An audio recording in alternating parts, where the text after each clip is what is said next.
La plus belle carte du jeu, la 37. À un moment dans ma vie, je voulais faire des cartes de visite comme ça. Faire des cartes de visite avec le soleil et mon texte écrit ici en dessous. Je trouvais ça joli, c'est une des plus belles cartes du jeu.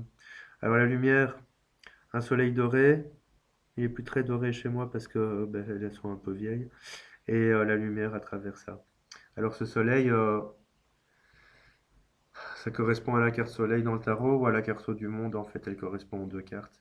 C'est la carte vraiment du nouveau départ, on va dire. La personne va se retourner vers des choses plus positives, les choses dont elle a besoin dans sa vie. La carte 37, donc 3 plus 7, ça fait 10. Le 10, ça fait 1. Le 1, c'est vraiment la renaissance, un nouveau départ, mais aussi l'indépendance. Donc c'est la carte qui va traduire qu'au travers de l'expérience que la personne vit, tout va s'éclairer. Il y a plein de choses qui vont redevenir positives. La personne va vraiment connaître un nouvel essor dans sa vie.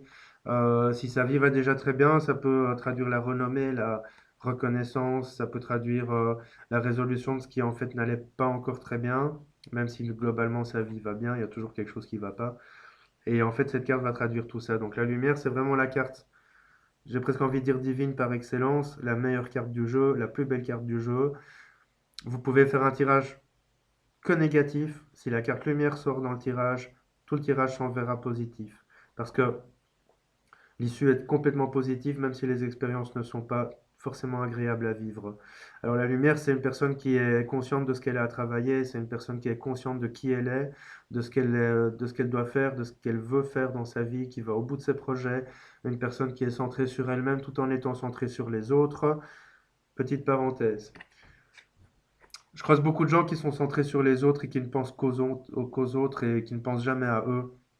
Il faut penser à soi aussi. Penser à soi, ce n'est pas être égoïste. Être centré sur soi, ce n'est pas être égoïste. On peut être centré sur soi tout en aidant les autres et en aidant les autres pour avancer.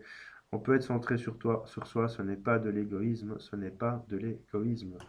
Hmm. Voilà. Donc la carte lumière, c'est vraiment ce qu'elle traduit. Une personne qui est douée, qui a vraiment tout ce qu'il faut pour réussir, même si elle se fouille, même si elle ne réussit pas à mettre ses compétences en valeur, elle a tout ce qu'il faut pour réussir. Donc il n'y a qu'à sortir ça, la petite étincelle, la lumière intérieure.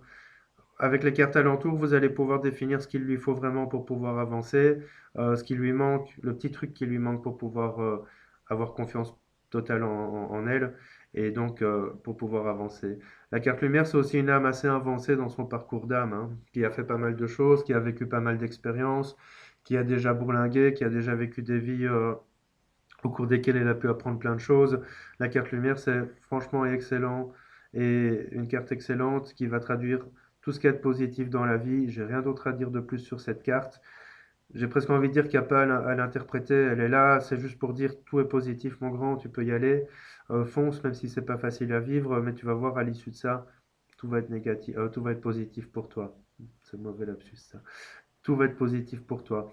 Ton parcours d'âme, il est bon, tu as appris des choses, maintenant il faut les intégrer, les utiliser. Tu as une âme relativement éveillée qui est tournée sur toi et sur les autres. Donc franchement, fonce, tu as tout en main. Voilà pour la lumière. À bientôt.